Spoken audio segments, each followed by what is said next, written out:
Joan Stack with the State Historical Society of Missouri. Welcome to the Place for History. I appreciate you doing this today. And I have a lot of questions about this because I vaguely remember Disney and the funny pages, but I don't have a real strong memory. It probably predates me when it was at its most popular. How did Mickey and the gang wind up in the funny pages? Well, it starts in 1930, when Mickey Mouse had just been introduced, and Walt and his collaborator Ub Iwerks figured out, Walt was a genius of marketing, that this would be a way to get his characters in the public eye.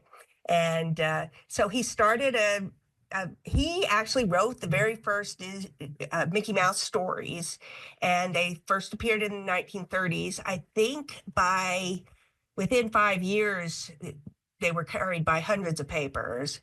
And Donald Duck started in 1938. There was also one called Silly Symphonies that was very popular, matching up with a lot of his shorts. So this is all before Snow White. So he is mostly known for his shorts at this point, the Mickey Mouse shorts.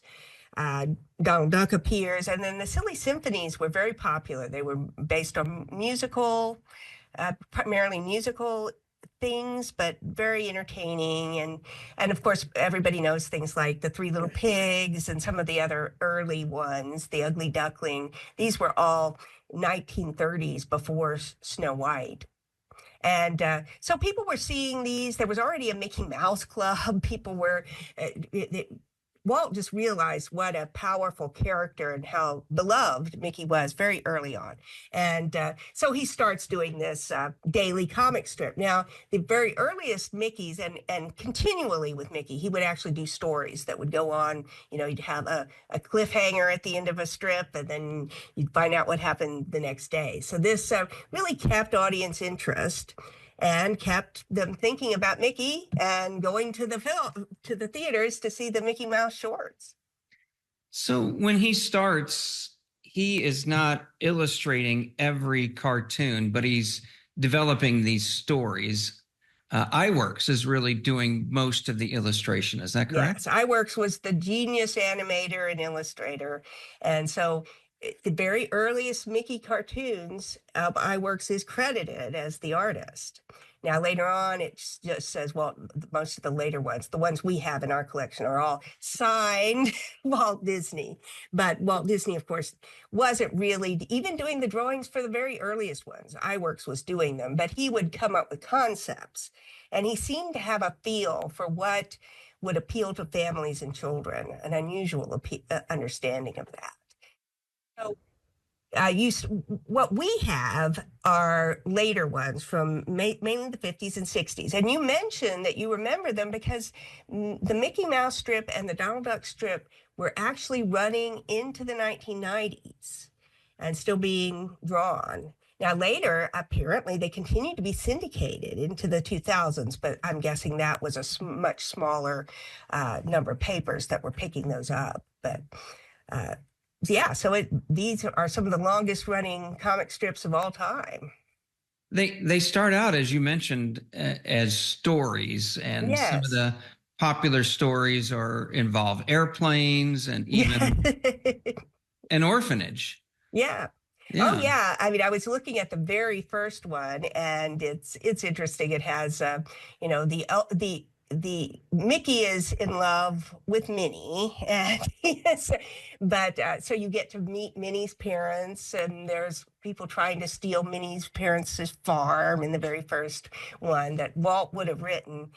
So yeah, there's all kinds of different stories, and back then those continuing stories were very popular in the newspapers. I mean, I don't think we realized when my father was a kid in the 1940s. These continuing stories were what the kids looked forward to, every day. They would be excited to see what was happening next in their preferred comic strips. And even when I was a kid, I remember I was always eager the first thing I wanted to see in the newspaper was the funny pages. But, it's in a way, it's a part of history that is more than just Disney. We're sort of getting to know the importance of comic strips with this exhibit, how important that was in people's daily life, especially the daily life of children, to see these characters, to see these familiar characters, and kind of fall in love with them. So we have Mickey represented, we have Donald Duck, and we actually have the most famous of the Donald Duck strip artist, Al Taliaferro, represented. We also have several cartoons representing Scamp, who was quite a popular character. Do you know who Scamp is by any chance? I don't know that character. Scamp is son of Lady and the Tramp.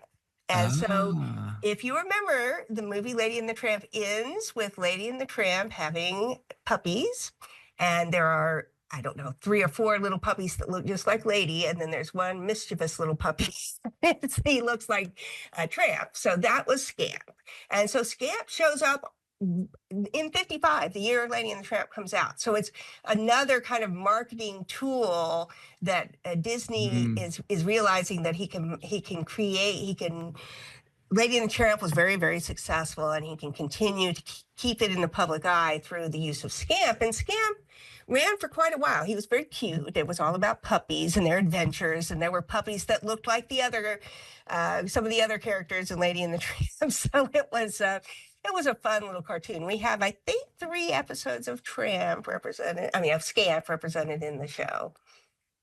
well, the exhibit you have and the cartoons you have, it had changed at some point in about the 50s from a serial story that you'd read a chapter each day to more focused on this is a one time, this is a daily strip where you're going to see, I think it's been called a gag a day. Gag a day. Yeah. Yeah. Well, it was primarily a gag a day, and all of our strips, well, maybe some of the Scamps may tell a story. I think they alternated. I think sometimes they would do a story and sometimes they would do a gag, especially with the Donald Duck and the Mickey strips. Now, the Mickey strips that we have are kind of an unusual series that ran just for a short time at 59 to 64 or something like that. It was called Mickey Mouse and His Friends, and it was produced without words. And it's interesting. Why would you do a cartoon without words? Well, Yeah. it's for the benefit of very young children, but also of people who either don't speak English or don't read easily. So it made those cartoons more accessible to a broader audience, and also more accessible to sending off abroad, perhaps. And so we have several Mickey Mouse and His Friends. So we have a strip featuring Mickey and his little nephews, probably, and then a strip featuring Minnie. And then we have this very weird one that must be a friend of Mickey's, but it's more mouse-like mouse. And the little mouse is trying to figure out how to get some cheese up on the table, and he notices there's a little kids train track out on the floor, so he uses the train track to climb the ladder and get the cheese. So it's a gag, but it's kind of cute to see another type of mouse, apparently one of Mickey's friends, represented. So Disney wasn't born in Missouri, but he spent most of his childhood and early years and even into his adulthood in Missouri. How did Missouri shape these cartoons and his life? Well, he talks about this. We actually have a letter at the State Historical Society of Missouri that one of our early directors wrote to Walt Disney and asked him about his connections with Missouri. And he said he always considered himself a Missourian. Even though he was born in Chicago, he doesn't have any memories of his very early life. And he went to Marceline, Missouri, where he lived on a farm. And you can still visit the Disney farm today in Marceline. And I think that life, that kind of small town country life, really shaped the way he looked at the world. I think he became very attached to animals and nature. So the choice of animals to be his main character probably had something to do with him growing up as a kid in Marceline. Apparently, he saw an early production of Peter Pan, which had a huge effect on him as a child, and kind of became, he then played Peter Pan for his school production production, and that whole kind of the magic of that never growing up, the child who never grows up sort of character. I wonder if Disney really identified with that. But I think you see there's a number of places where you'll see the Marceline influence. Even at Disneyland, they've got Main Street USA, which is based on Main Street in Marceline. So I think that kind of vision of the world, that where farm animals and even wild animals, like you think of the animals in Bambi, are all the sorts of animals that you see in Missouri. They're in the countryside. So that kind of falling in love with that kind of world and the beauty of it that you find in Missouri, I think, is something that we can take credit for here in this story of imparting that to him. He also said the show me attitude, this kind of you can do anything attitude, but you got to show them, was something that he very much identified with. What was the inspiration for Mickey Mouse? Was it a mouse on the farm, or did he have a pet? Well, I've heard that in his first animation studio was in Kansas City, and it was called Laugh-O-Gram. And at Laugh-O-Gram, apparently there was a little mouse that they sort of tamed, and he may have been the inspiration for Mickey. I've heard that. It is interesting. One of the very earliest, if you want to see a really early Disney cartoon in which it's a silent film, but Disney is actually in it, is the Alice's Wonderland, and you can find it on YouTube. And a little girl visits the Disney studio in Kansas City, and then Disney makes some of his drawings come to life. And in that cartoon, there is a little mouse. It's funny. There's a cat in the studio, and a little drawing of a mouse kind of is trying to poke the cat.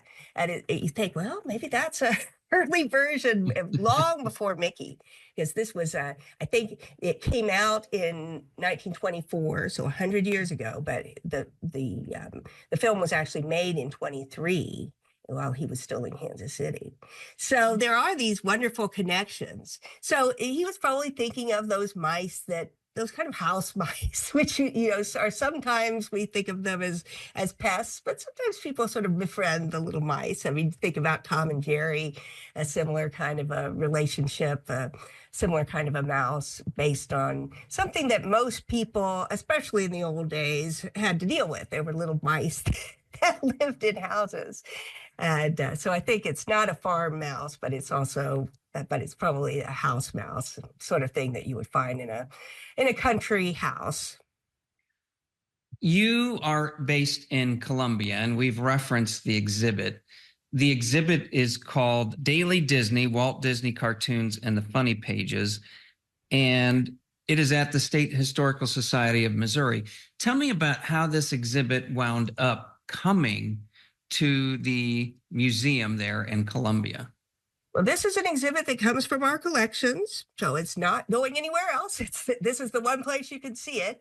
And most of the cartoons, in fact, all of the cartoons that were produced by Disney Studios come from a collection that we got way back in the 1960s, the Mayo collection. It was a guy who collected a lot of editorial cartoons, but there were some strip cartoons in his collection, and he donated it to the State Historical Society, and it is the bulk of our editorial cartoon collection that is not from the St. Louis Post-Dispatch or the Kansas City Star. We have some very large collections from those two papers, but this collection has editorial cartoons from around the country and some strip cartoons. So it was very exciting to find this and do some research on it. And of course, the occasion of the 100th anniversary of the Disney Corporation just seemed like, we should celebrate this aspect of one of our most famous sons of Missouri. Even if he was born in Chicago, we claim him because he considered himself a Missourian, and Missouri was the only place he really remembered as a childhood. In Marceline, if you go there, they have a big sign up that says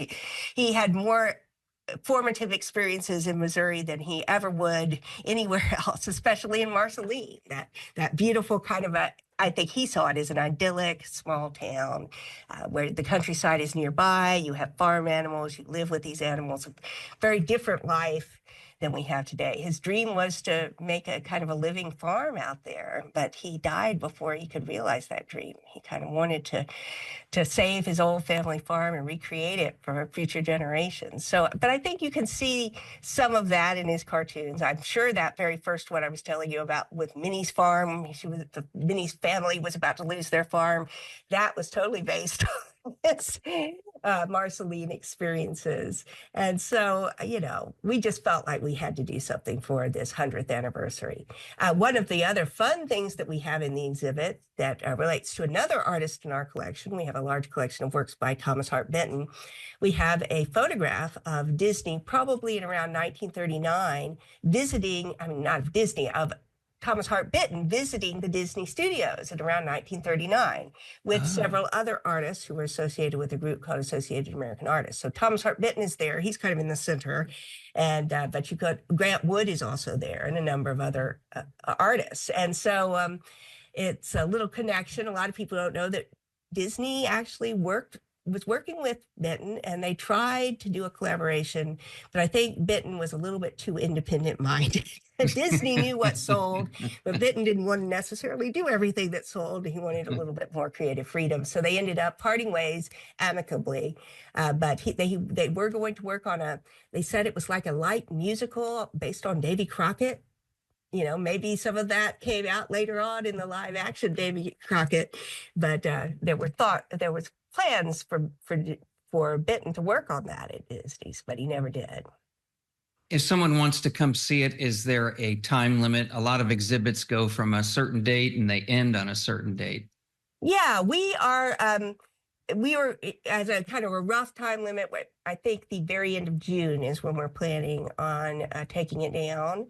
So you've got some time to see it, and people can enjoy these wonderful characters and get a little bit of a feel for what it was like to experience those comics in the newspapers. Because like I said, it's a history of Disney, but it's also another kind of a lost aspect of history, which is how important newspaper funnies were to earlier generations. I've had several people come in and say, "Oh, this reminds me of my childhood looking at these cartoons in the newspapers." So it's kind of a wonderful way to kind of revive that and maybe better understand how your parents or your grandparents experienced the Disney characters.